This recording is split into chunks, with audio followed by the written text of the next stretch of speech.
Buenas tardes, amigos. Esta es la primera de dos sesiones eh, dedicadas a un planteamiento sobre la viabilidad de la Venezuela que queremos, cómo hacer viable la Venezuela que queremos. En esta primera sesión, el centro va a ser la crisis de la democracia y del desarrollo en la que estamos desde hace muchos años. Tiene tres partes esta presentación. Una muy corta, se refiere a las dinámicas que ligan el crecimiento, el desarrollo y la democracia. La que le sigue es un análisis, digamos, de los niveles de retroceso y de destrucción a los que hemos llegado después de años de crisis, y que es muy importante conocer de dónde vamos a partir, qué tan profunda es la destrucción, para tener una idea de qué podemos esperar de la recuperación. Y finalmente hay una pequeña sección que trata de sintetizar cuáles son los retos fundamentales que tendremos para iniciar la recuperación.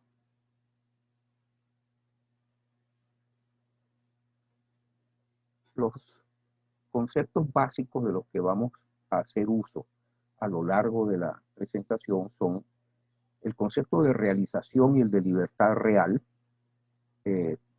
Son ambos unos conceptos relacionados con el individuo, con la persona humana. Una persona se realiza cuando es capaz de construir y vivir la vida que tiene razones para valorar, para lo cual requiere de capacidades.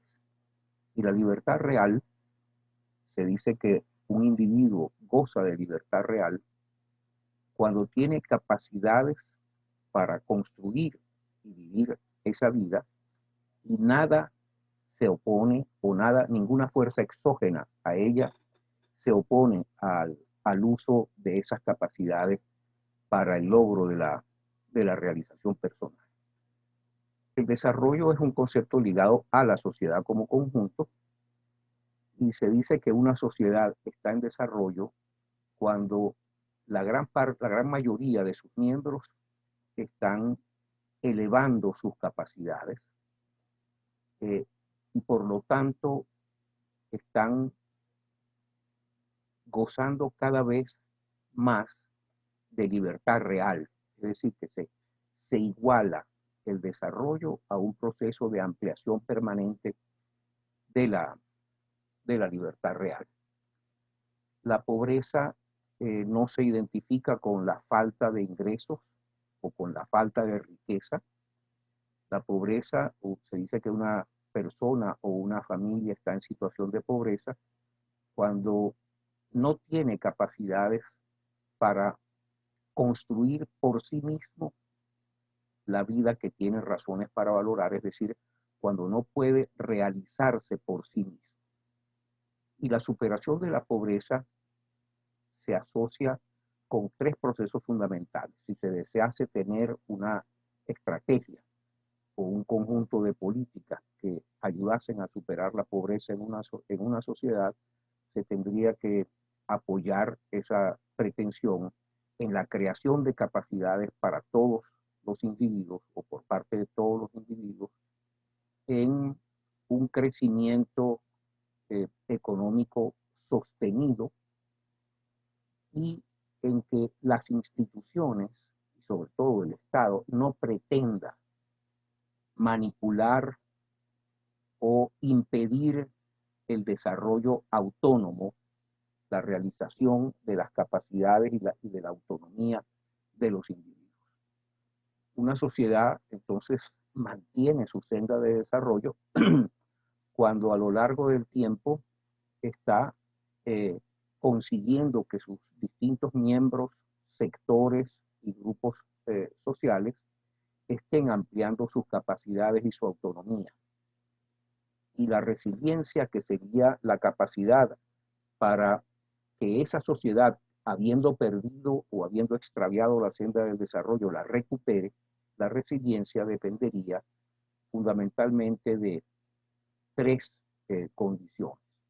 Una es la cohesión social, que estén dispuestos la gran mayoría de los miembros de la sociedad a trabajar en conjunto, a cooperar para recuperar la senda extraviada.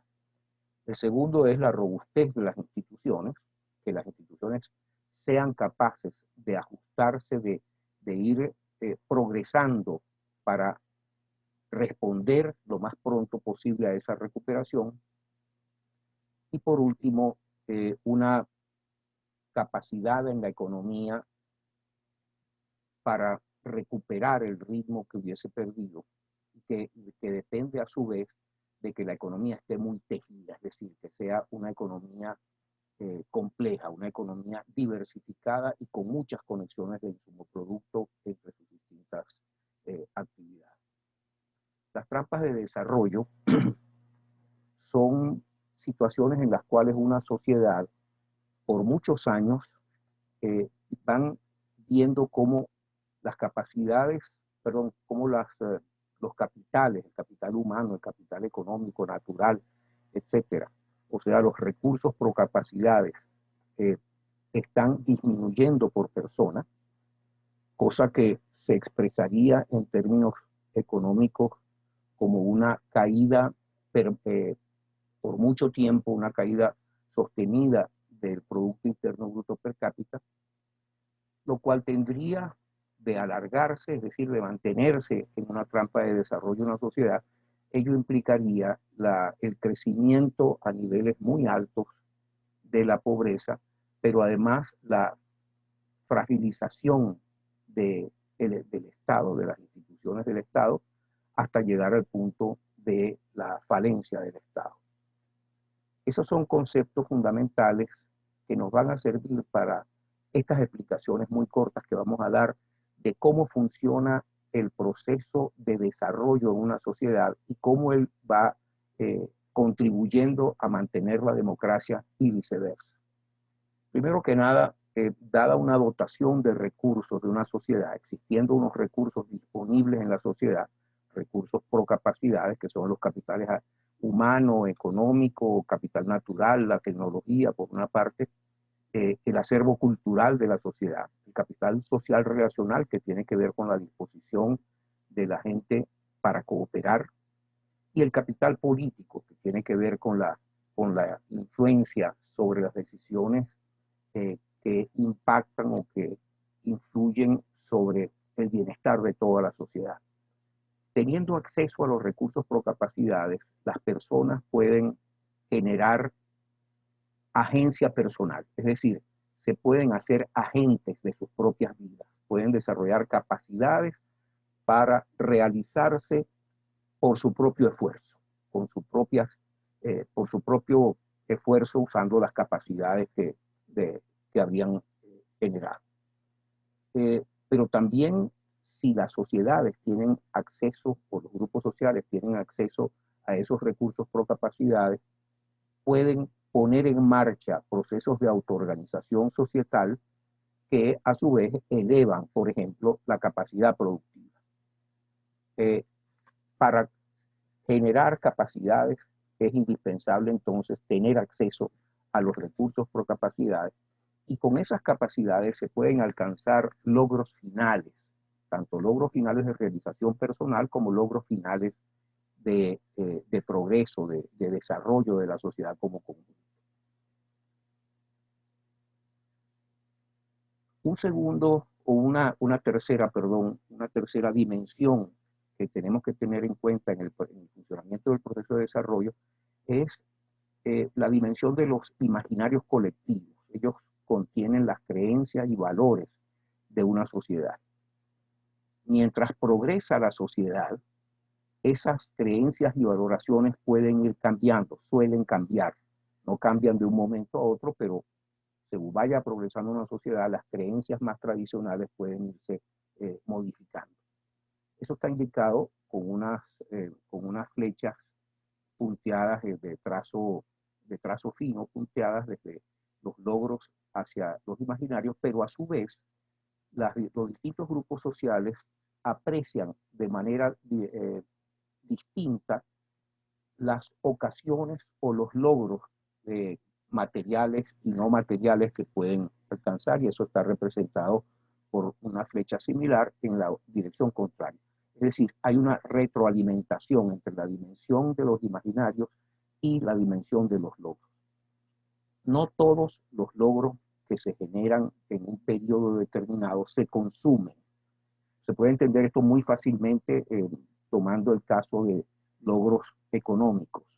No toda la riqueza que se genera en un periodo es consumida, parte de ella sirve para acumular recursos, procapacidades de la sociedad. Y si eso no sucediese, no podría mantenerse de manera continua, no sería sostenible el proceso de desarrollo.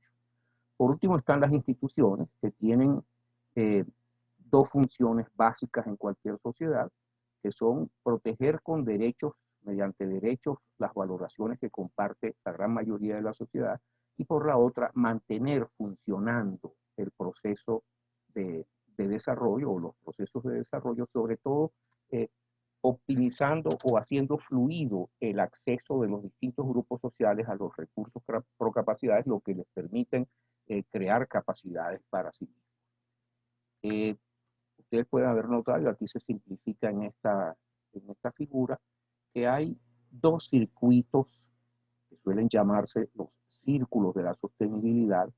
Hay un circuito interior, según el cual parte de los logros que se generan en un periodo determinado deben ir a elevar el stock de recursos por capacidades, el acervo de recursos de la sociedad para permitir que ella permanezca, que el proceso de desarrollo permanezca, sea sostenido.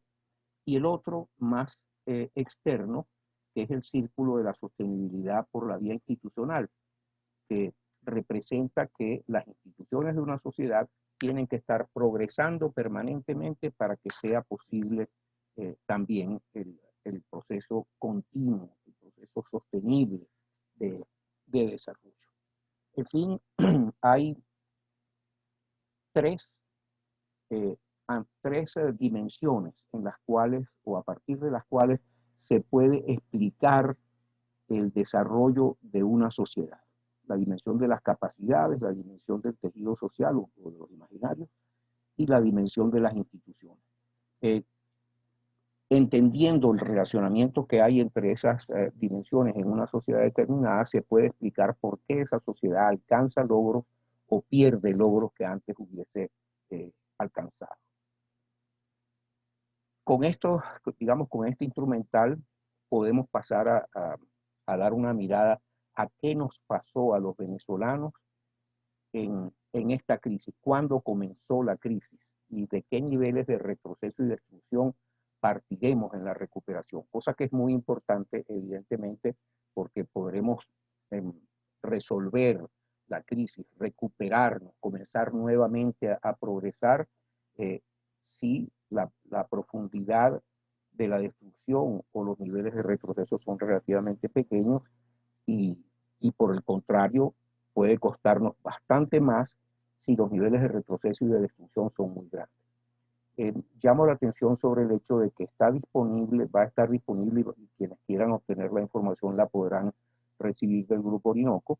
Va a estar disponible una explicación bastante más detallada de la sección que yo anterior, que yo he resumido por cuestiones de tiempo, y va a estar disponible en la página web del Grupo Orinoco, de manera que pueda ser consultada por quienes quieran profundizar en el modelo conceptual que sirve de base. Empecemos entonces a ver qué nos ha pasado, y lo vamos a hacer utilizando precisamente ese enfoque. Nos vamos a detener en qué nos ha pasado en cuanto a capacidades, qué ha pasado en el tejido social venezolano y qué ha sucedido con las instituciones. Comencemos con las capacidades. En este gráfico tenemos, perdón, en esta página tenemos dos grupos de gráficos, unos a la mano izquierda que muestran la productividad promedio de varios sectores, está excluido exprofeso del sector petrolero, desde los años 30 hasta el presente. Y a la derecha tenemos un gráfico que representa el salario medio real, es decir, el salario medio descontada la inflación en el mismo periodo, de 1930 hasta el presente. Y sirve el segundo, como ustedes seguramente saben, los salarios reales tienden a representar el movimiento de las productividades. En la medida en que se elevan las productividades, se elevan los salarios y viceversa. Veamos entonces el gráfico de las productividades. Ustedes pueden ver cómo están aquí representados la productividad de la industria manufacturera, de la agricultura, del comercio, hoteles y restaurantes, y en color naranja el promedio, la productividad promedio de toda la economía no petrolera. En ambos gráficos, tanto en el de productividades como en el de salario medio, vemos cómo hubo un crecimiento muy amplio desde los años 30 hasta aproximadamente 1978 para después producirse una caída también muy pendiente en las productividades. Tanto que para 1998 habíamos retrocedido en productividad media 41 años. Estábamos en el año 1957. Y para 2015 el retroceso ya era de 63 años. Estábamos en 1952. No tenemos datos ciertos posteriores al 2016 y por lo tanto no podemos decir qué tanto retrocedimos hasta hoy en productividades, pero podemos seguir en la trayectoria que tuvo el salario medio real, que para 1998 ya ya había retrocedido 46 años, para el 2015 había retrocedido 72 años y en la actualidad desde el 2019 tenemos un salario inferior, un salario medio real, inferior a cualquiera que registren las estadísticas oficiales. Primera conclusión, el retroceso, la caída, la destrucción de las capacidades venezolanas ha sido enorme. Ha sido de por lo menos del orden de los 70 años el retroceso que hemos vivido. Y vamos a tratar de compararnos con los países desarrollados, que Venezuela fue uno de los países en el mundo que tenía convergencia con el Producto Interno Bruto de los países desarrollados por muchos años. En este gráfico vamos a estar viendo el comportamiento del cociente entre el Producto Interno Bruto per cápita venezolano y el Producto Interno Bruto per cápita de los países miembros de la OCDE. Y por eso ven ustedes en esta línea azul que pasa por el 100%, una línea horizontal, esa es la representación del Producto Interno Bruto per cápita de los países miembros de la OCDE. Esta curva marrón representa América Latina y el Caribe, salvo Venezuela. Ha estado siempre alrededor del 40% del Producto Interno Bruto per cápita de los países de América Latina y el Caribe, salvo Venezuela, el 40% del PIB per cápita de los países miembros de la OCDE. Y Venezuela tuvo esta trayectoria. Desde el año 1945 hasta el año 1978, el Producto Interno Bruto per cápita de Venezuela fue superior al de los países miembros de la OCDE, que son los países desarrollados. ¿Qué pasó en esos primeros años que podemos ver de un nivel de Producto Interno Bruto per cápita de Venezuela que fue hasta un 70% superior al promedio de los países desarrollados? Pasaban dos cosas. Venezuela era un país con una población muy baja y por otra parte estaba creciendo, era uno de los países que se mantuvo creciendo. De hecho, nos mantuvimos creciendo por más de 50 años. Éramos uno de los primeros países en cuanto al crecimiento económico.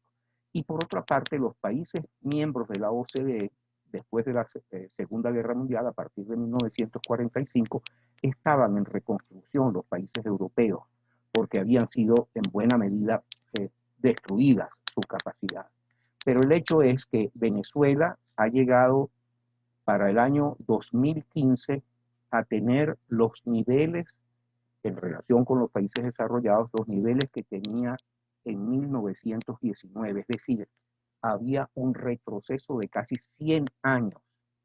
Y en la actualidad, si buscamos algún parangón en la historia de Venezuela, lo que tendríamos que decir es que nunca desde 1870, es decir, en 140 años, en 130 años, perdón, en 170 años, nunca habíamos tenido una situación relativa con los países desarrollados tan pobres como la que tenemos ahora.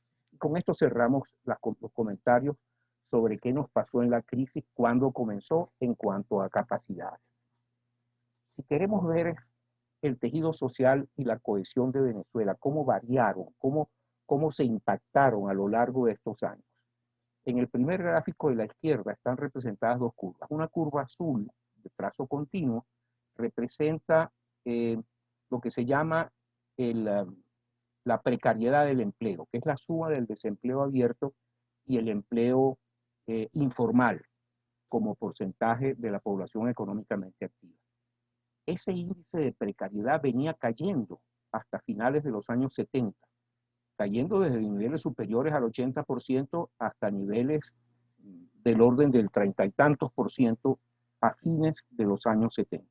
La otra curva, la curva punteada en rojo, representa la pobreza, la pobreza de ingreso, que a partir de los años, del año 1967, es registrada por las encuestas de hogares, que haciendo un análisis de correlación con la variable anterior, con la precariedad del empleo, tiene una correlación muy alta y resulta reproducible en muy buena medida la pobreza, tomando en cuenta la inflación de cada periodo y el índice de precariedad de cada periodo. Con base en eso se hizo una estimación por regresión para los niveles de pobreza que habíamos tenido desde los años 30 del siglo pasado. El hecho es que se produjo también una caída de una caída de la pobreza hasta fines de los años 70,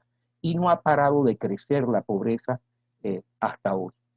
La pobreza es fuente, evidentemente, de descontento con el sistema social, con el sistema político. De hecho, la experiencia venezolana es que después de pasar 20 años creciendo muchísimo la pobreza, entre 1978 y 1998, se viene perdiendo la confianza, la frustración de la mayoría de la población, viene mostrándose como una pérdida de la confianza en el sistema político, y por eso gana las elecciones en 1998 el candidato del populismo, Hugo Chávez. Para el año 98 ya habíamos retrocedido 35 años en este indicador de pobreza o de desempleo abierto y empleo marginal. Para el 2019 el retroceso era de 76 años. La pérdida de la cohesión que está implicada en una elevación de la pobreza de 4 y tantos millones de habitantes en situación de pobreza para 1978 a 15 millones en 1998. Eso también se refleja como pérdida de la cohesión, también se refleja en la violencia social. Y el indicador que está representado en la curva, perdón, en las curvas del gráfico de la derecha es precisamente el índice de homicidios por cada 100.000 habitantes. Venezuela había tenido niveles que estaban alrededor de 10 homicidios por cada 100.000 habitantes hasta los años 80, cuando comienza, ya en los años 90, comienza a elevarse y llegamos hoy en día a tener más de 90 homicidios por cada 100.000 habitantes. Somos el segundo país del mundo en violencia social representada por ese indicador. Es decir, el estado de nuestro tejido social tenemos indicación de que es paupérrimo. Y lo conocemos además por otras manifestaciones de violencia, de pérdida de solidaridad, de polarización que ha vivido Venezuela en los últimos 30 años por lo menos. También tenemos una indicación de cómo el tejido social venezolano se ha ido perdiendo. Y vamos ahora a ver qué ha pasado con nuestras instituciones. Y voy a manejar tres variables, tres indicadores de las instituciones. Eh, el primero de ellos lo podemos ver en la curva a la izquierda, donde tenemos a Chile y a Colombia para que nos sirvan como comparación. Va de los años 50 a la actualidad. El segundo, que está en la curva de la derecha, es un índice de calidad del sistema de gobierno, que es publicado por Polity, que por así decirlo es así como un consorcio de universidades que estudia todos los años a 150 y tantos países. El de la izquierda es el índice de libertad económica que publica Economic Freedom of the World, también todos los años. Y allí empecemos por ver cómo Venezuela, que llegó a estar reconocida en el percentil 92 como un país que pertenecía al 8% mejor reconocido en el mundo en cuanto a libertad económica, no dejó de caer desde los años 80 ese indicador. Hay una corta recuperación en la segunda mitad de la década de los años 90 para caer nuevamente y para haber caído desde el año 2015 y haber llevado a Venezuela a ser el último país de 172 que son estudiados por Economic Freedom of the World. Somos el último de esos países en cuanto a percepción internacional de la libertad económica. En cuanto al índice de calidad del sistema de gobierno, partimos en los años 50 de -3. Aquí la clasificación no se hace por posición en percentiles, sino que hay una evaluación de -10 puntos a +10 puntos. Desde 0 hacia abajo se habla de autocracia y de 0 hacia arriba de democracia. Venezuela pasó de -3, dio un salto a +6, llegó a ser de 9 la calificación que se le daba a Venezuela entre los años, fines de los años 60 y principios y fines de los años 80, para luego comenzar a caer, no durante el periodo del chavismo, comienza a caer ya en los últimos 10 años de la democracia, hasta llegar a los niveles nuevamente que teníamos en los años 50. Y el último indicador formal, digámoslo así, sobre la calidad de las instituciones es el ranking de los estados frágiles que publica el Fondo por la Paz. Aquí están nuevamente representadas Colombia y Chile para que nos sirvan de comparación, pero estamos utilizando también, aquí estamos mostrando cómo se comportan Somalia y Haití. Y la razón para acudir a esos indicadores es para mostrar cómo Venezuela, desde mediados de la primera década del presente siglo, cómo Venezuela comienza a elevarse en el ranking de los estados frágiles, y en los últimos años pareciera tender a igualar a Somalia y Haití. Podemos decir entonces que las instituciones venezolanas y en particular el Estado venezolano se ha fragilizado a tal punto que pudiera considerarse un Estado en vías de ser fallido. La falencia del Estado, uno de los indicadores que califica a un Estado como fallido, es su incapacidad de manejar ciertos servicios o propósitos que tiene siempre un Estado, entre ellos la seguridad de la ciudadanía. Y los estados extremadamente frágiles, cuando llegan a fallidos, normalmente han perdido la capacidad para controlar el delito y, por el contrario, el delito organizado o el crimen organizado los ha colonizado. Lo primero que tenemos que ver es internacionalmente cómo es el rol de Venezuela en la distribución, en el tráfico de drogas que llega al norte de América y que llega a Europa. Venezuela es uno de los dos focos a través de los cuales se proyecta el tráfico de drogas al mundo occidental. Y el otro es el hecho de que el Estado venezolano se ha convertido en un actor del conflicto global de baja intensidad. Ya no es simplemente que puede calificarse de un Estado fallido. Venezuela se ha convertido en un actor del conflicto de baja intensidad, el conflicto global de baja intensidad. Aquí están representados en rojo los estados, en rojo con una cuadrícula o con una retícula amarilla, los países en los cuales había conflicto armado abierto para el año 2019, Nigeria, Libia, Sudán, Siria, Irak, Yemen, los países en los cuales, como resultado del conflicto global de baja intensidad, en los cuales se vivió graves disturbios y polarización extrema entre quienes están en América, Chile, Bolivia, Ecuador, Colombia, en el norte de África, Marruecos, y en Europa, España, Francia y Grecia. Y resulta que entre los países que servían de base o daban apoyo a acciones internacionales de terrorismo o desestabilización, se encontraba Venezuela. Se encontraban otros países, pero se encontraba Venezuela, cuya participación en la promoción de disturbios en el año 2019 en España, Chile, Ecuador, Bolivia y Colombia, existen indicios muy serios y además estudios de muchas instituciones, algunas de ellas académicas que se dedican al tema estratégico, existen menciones a la presencia de Venezuela como actor del Estado venezolano, como actor del conflicto global de baja intensidad.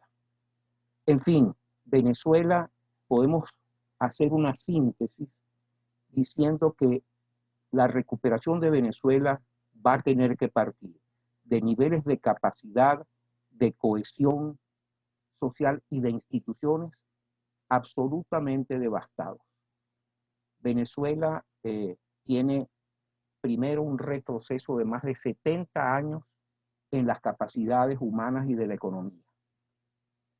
Amplió la brecha en Producto Interno Bruto per cápita con los países desarrollados a niveles similares a los que teníamos antes de habernos convertido en un gran exportador de petróleo, es decir, niveles del orden de 1920. La precariedad de los sistemas públicos de educación básica y de salud, que son fundamentales para la creación de capacidades humanas, es notoria desde los años 80 del siglo pasado.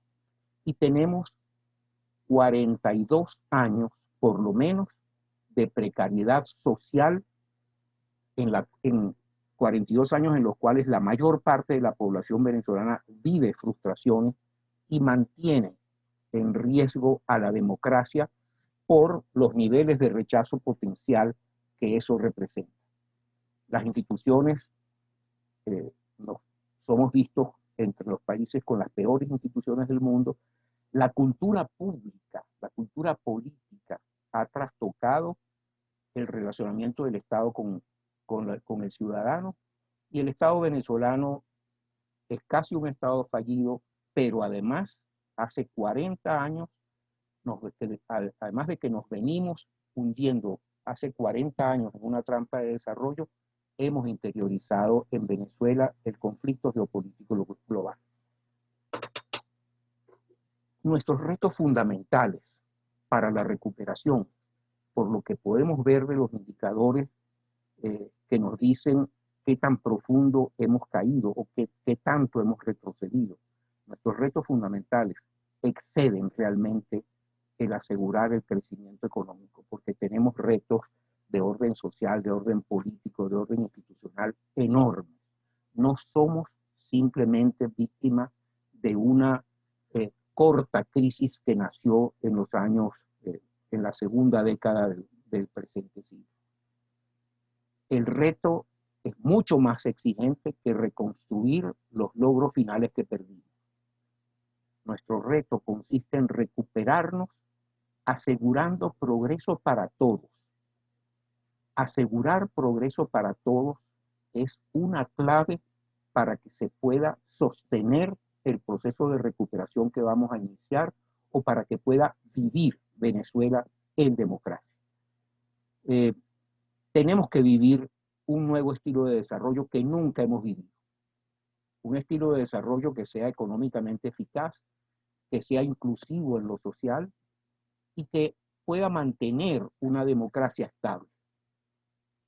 Por lo tanto, tiene que ser un estilo de desarrollo que apoye, que dé soporte a la creación acelerada de capacidades humanas. Hemos caído tanto en las capacidades que tenemos que comprometernos en una creación acelerada de capacidades para que todos los venezolanos puedan hacerse agentes de su propia vida y por lo tanto todos podamos progresar en paz. Tiene que propiciar ese modelo o ese nuevo estilo de desarrollo, un crecimiento de una economía de mercado sostenido, con baja inflación y en armonía con la naturaleza. Y ese nuevo estilo tiene que recuperar nuestra autonomía como Estado y además tiene que desterrar el rentismo clientelar y colocar al Estado al servicio de los ciudadanos. Esos retos van a venir acompañados de riesgos que no podemos ignorar. De hecho, todo el diseño de nuestras estrategias tiene que dirigirse a implantar ese estilo de desarrollo que hemos descrito muy sucintamente en la lámina anterior y a enfrentar o minimizar los riesgos que vamos a estar corriendo. El primer grupo de riesgos es uno de riesgos geopolíticos. Corremos el riesgo de profundizar en Venezuela el conflicto global, el terrorismo y el narcotráfico, es decir, de no ser capaces de reconstruir el Estado para que cumpla con sus funciones mínimas ante la sociedad, para que se recupere además la autonomía de Venezuela. Tendríamos que ser capaces de sacar de Venezuela a Venezuela del conflicto global, del rol que ha asumido como actor en el conflicto global, y sacar de Venezuela al terrorismo y al narcotráfico. El segundo riesgo o el segundo grupo de riesgos tiene que ver con lo económico.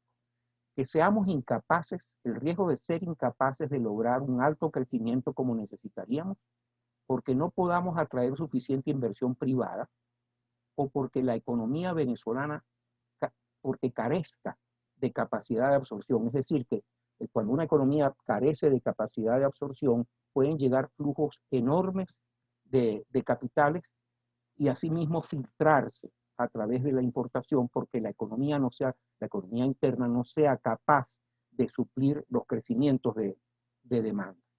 Y por último, un grupo de riesgos sociales y políticos. El riesgo se puede resumir diciendo que corremos el riesgo de perder nuevamente la democracia si es que somos incapaces de crecer con inclusión social. Son tres riesgos o tres grupos de riesgos, pero que no son independientes.